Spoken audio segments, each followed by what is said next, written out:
오늘 본문은 한 중풍병자와 예수님의 만남을 소개하고 있는 아름다운 그림과 같은 스토리인데요. 중풍병자는 신경이 마비된 사람이잖아요. 몸이 말을 듣지 않는 사람, 멈춰진 삶을 사는 사람이 중풍병자예요. 반면에 마비된 사람을 고칠 수 있는 사람, 묶여있는 자를 자유케 해방케 하실 수 있는 분은 예수님이에요.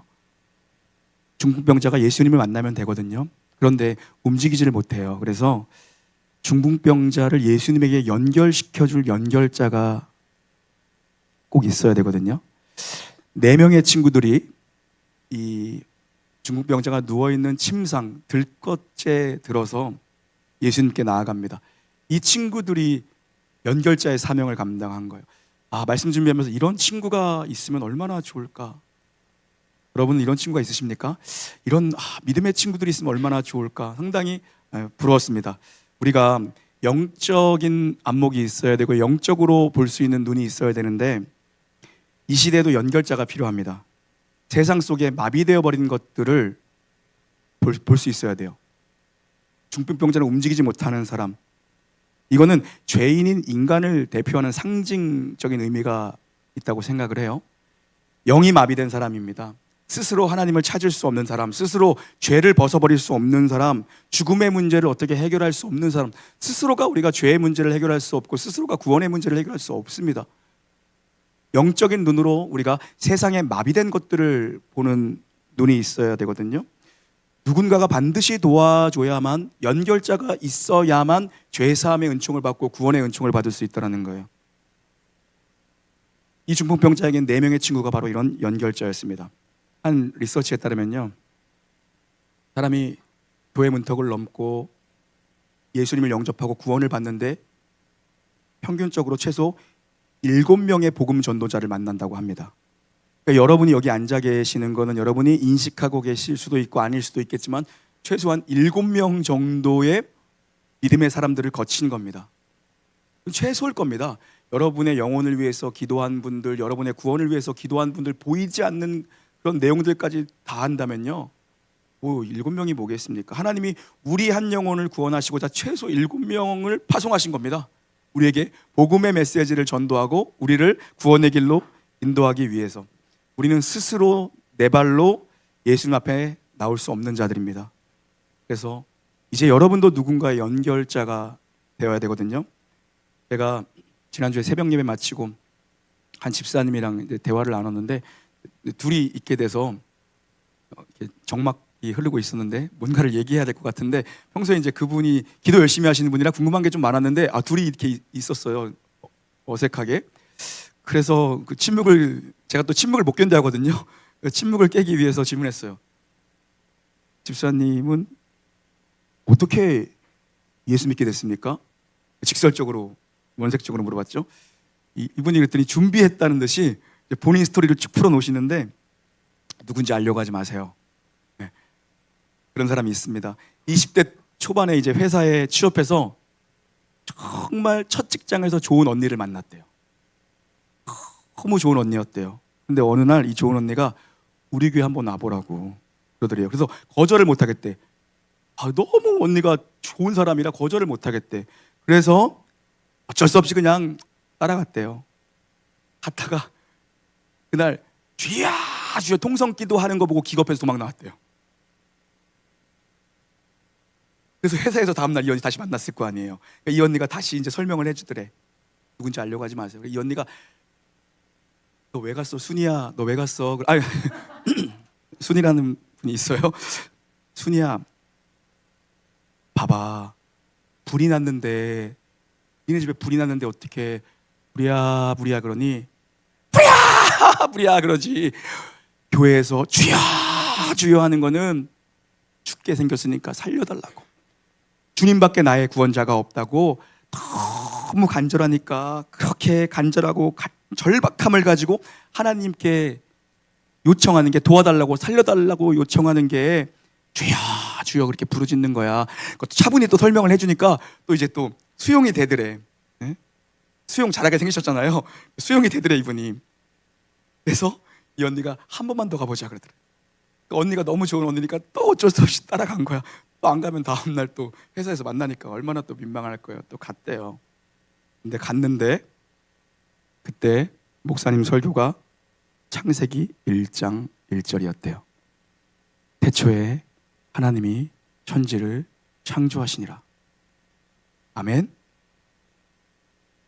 이 말씀을 듣는 순간 태초에 하나님이 천지를 창조하셨다는 이 음성이 자기 안으로 푹 들어왔대요.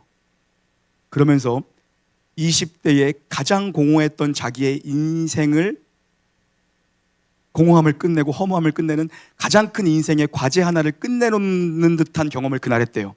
아, 그거였구나. 모든 인생은 하나님께로부터 와서 결국엔 하나님께로 돌아가는 거구나. 이게 그날 믿어지더래요. 그래서 그때부터 하나님 붙들고 지금은 자기가 제일 주여주여하고 있어요. 이 집사님에게 연결자가 누구예요? 좋은 언니였어요. 좋은 언니. 마찬가지입니다. 우리가 오늘 여기까지 오는 데는 분명히 연결자가 있습니다. 나 혼자 온 사람 없습니다. 이제 우리가 연결자의 삶을 살아야 되는데 연결자에게 반드시 필요한 건 믿음입니다. 연결자에게는 믿음이 필요해요. 예수님이 능히 마비된 자를 고칠 수 있다. 예수님께 나아가면 내 친구가 분명히 살 것이다. 가기만 하면 나을 거라는 이 단호하고 분명한 확신에 찬 믿음이 있어야 됩니다. 이 믿음이 있기 때문에 중풍병자들이 친구들을 데리고 온 거예요. 이 믿음이 없으면 어떻게 들것에 실어서 환자를 데리고 오겠습니까? 믿음은요, 대단한 게 아니라요. 믿음은 문제가 있을 때 예수님 찾는 겁니다. 예수님 찾는 거예요. 문제가 생기면요, 새벽기도 가자. 가면 또 살려주실 거다. 이렇게 믿음으로 반응하고 선택하는 게 믿음이고요. 힘들고 어려우면요, 교회 가자. 또 가면 살 거다. 주님 말씀 듣고 내가 기도하다가 하나님의 음성 들으면 내가 살 거다. 이 믿음의 결단을 하는 게 여러분 믿음이에요. 그런데 여러분 문제는 뭐냐면요, 이런 믿음의 선택을 하고 이런 믿음의 결정을 하면요, 순탄하지 않다라는 게 이제 문제거든요. 4절에 보니까요, 친구들이 4명의 친구들이 들것에다가 친구를 메어서 오는데 장애물을 만납니다. 3절 4절 함께 읽도록 합니다. 시작. 사람들이 한 중풍병자를 네 사람에게 메어가지고 예수께로 올세.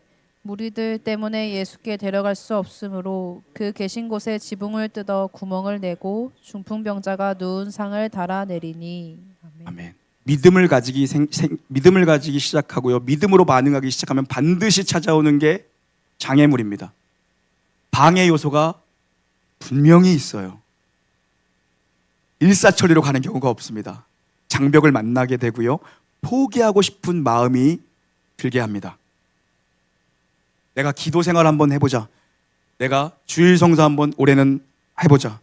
뭔가 믿음의 결정을 하면 일사천리가 없습니다. 반드시 장애물을 만나게 됩니다. 여러분, 그런데요, 리얼 크리스찬은 그걸 돌파하는 돌파력이 있어야 됩니다. Where is your faith? 너의 믿음이 어디 있느냐? 예수님은 우리에게 믿음을 물어보십니다. 네 믿음이 어디 있냐? 네 믿음을 보이라고 말씀하십니다. 방해가 있고 장애물을 만났을 때 믿음으로 반응하는 것이 리얼 크리스찬이거든요. 우리가 반드시 만납니다. 내가 뚫고 가겠다. 안 뚫리면 내가 담을 넘겠다. 내가 뛰어넘겠다라는 믿음의 태도가 있으면요, 뛰어넘을 수 있습니다.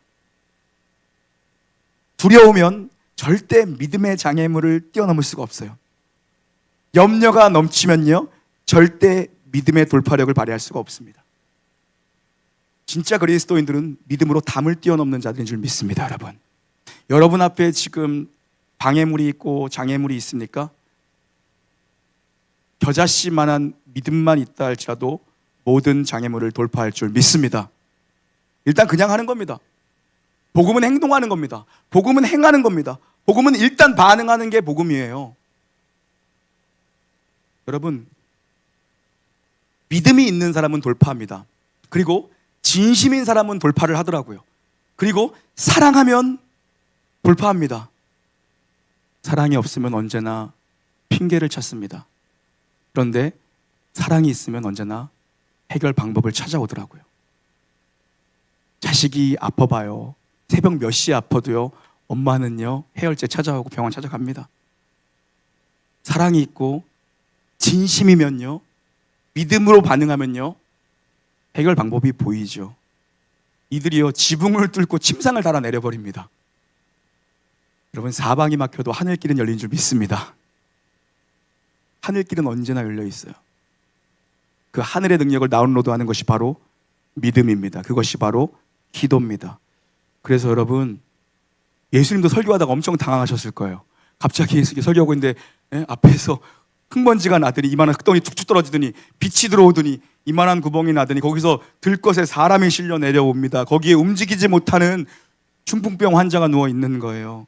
근데 예수님이 혼내지 않으십니다. 이들의 행동이 얼마나 무모합니까? 그런데 그들은 그렇게 했습니다. 우리는 무모하다고 비난할 줄 모르지만 그들은 그렇게 했습니다. 믿음은 여러분, 상식 이상의 것입니다. 믿음은 반이성적이거나 비이성을 넘어선 초이성으로 반응하는 것이 믿음입니다.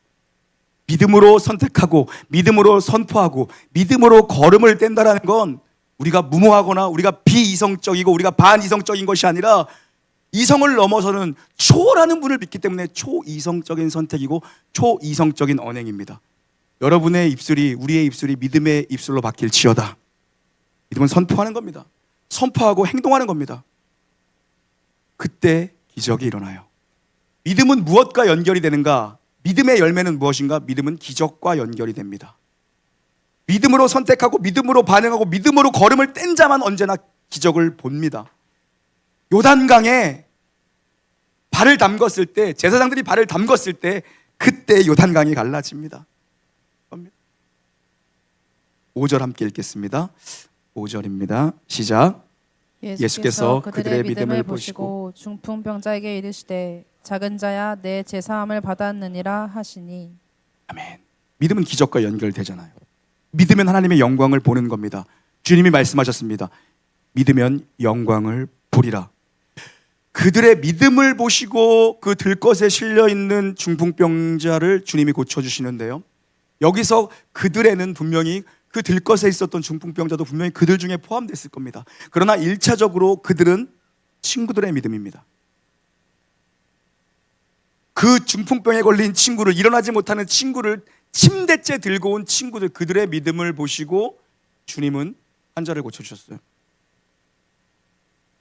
여러분, 영적인 메시지는 뭐겠어요? 여러분이 가지고 있는 믿음이 여러분의 가정을, 여러분의 가족을, 여러분의 친구를 살릴 줄 믿습니다. 내 믿음이 누군가를 살리는 겁니다. 내 믿음이 누군가를 살리는 교두보가 되는 거예요. 당신이 가진 믿음으로 당신의 남편은 살아날지어다. 당신의 믿음으로 당신의 부인은 살아날지어다. 우리가 가진 믿음으로 이 도시가 살아날지어다. 우리의 믿음으로 나라와 민족이 변화될 줄 믿습니다. 기도하지 않는 한 민족보다 기도하는 한 사람이 강하다고 이야기합니다. 하나님은 기도하는 한 사람 때문에 어쩌면 이 나라 이 민족을 돌보고 계신지 모릅니다. 기도하는 한 사람 때문에 이 교회를 하나님이 돌보고 계신지도 모릅니다. 내 믿음이 누군가를 살리는 겁니다. 내 기도가 누군가를 살리는 거예요. 여러분, 기도의 사람 하면 조지 뮬러 얘기는 많이 들어보셨을 건데요, 이 사람이 5만 번 기도 응답을 받았대요. 어떻게 하냐? 우리는 5번 기도 응답 받은 것도 잊어먹고 사는데 이 사람이 하나하나 구체적으로 다 메모하면서 기도한 겁니다.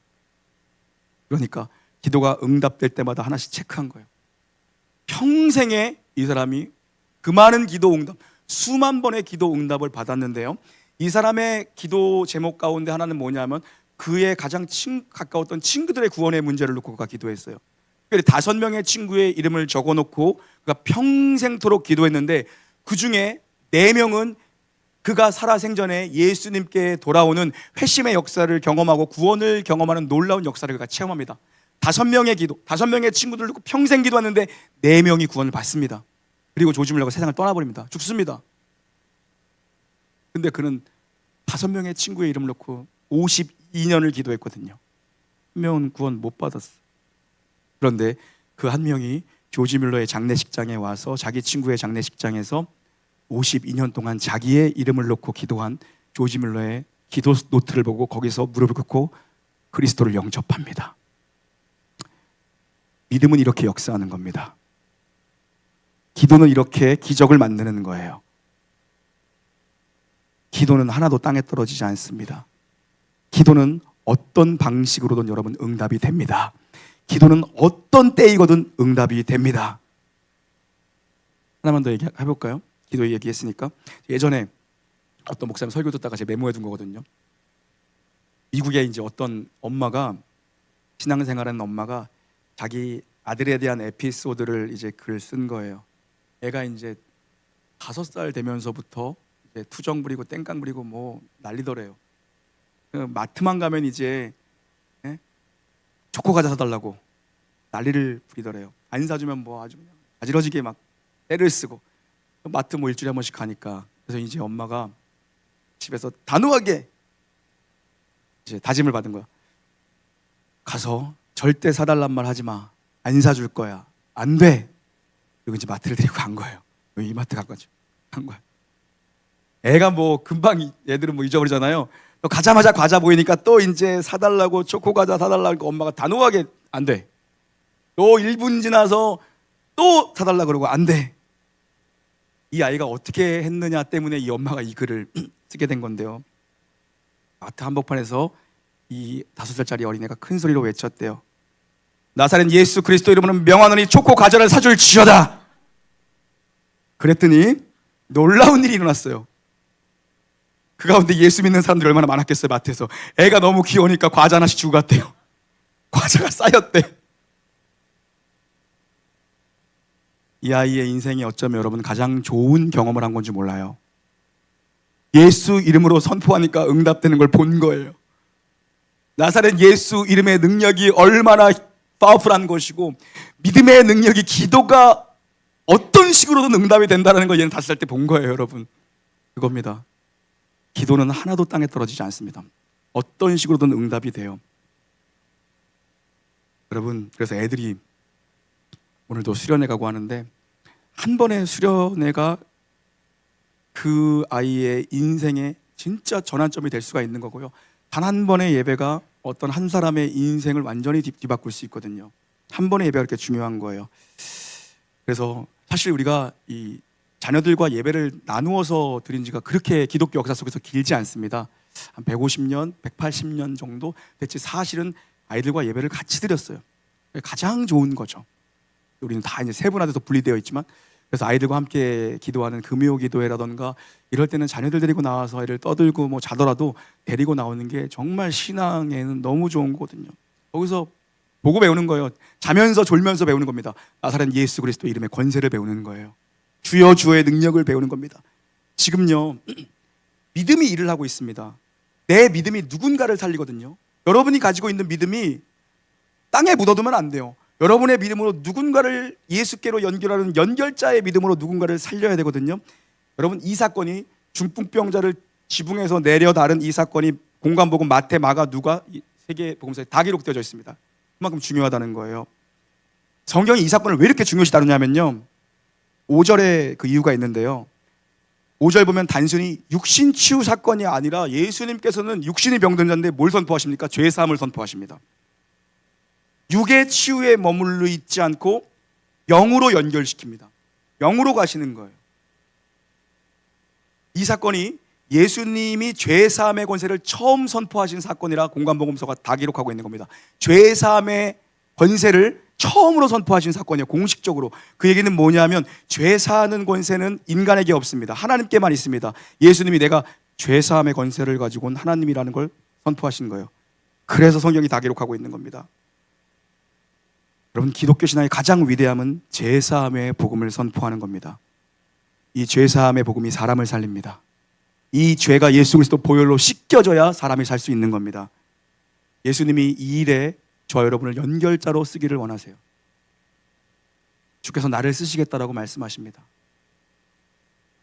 그때 주님, 내가 여기 있사오니 나를 보내소서, 이런 반응이 필요해야 됩니다. 내가 하겠습니다. 내가 기꺼이 그 사명을 감당하는 연결자가 되겠습니다.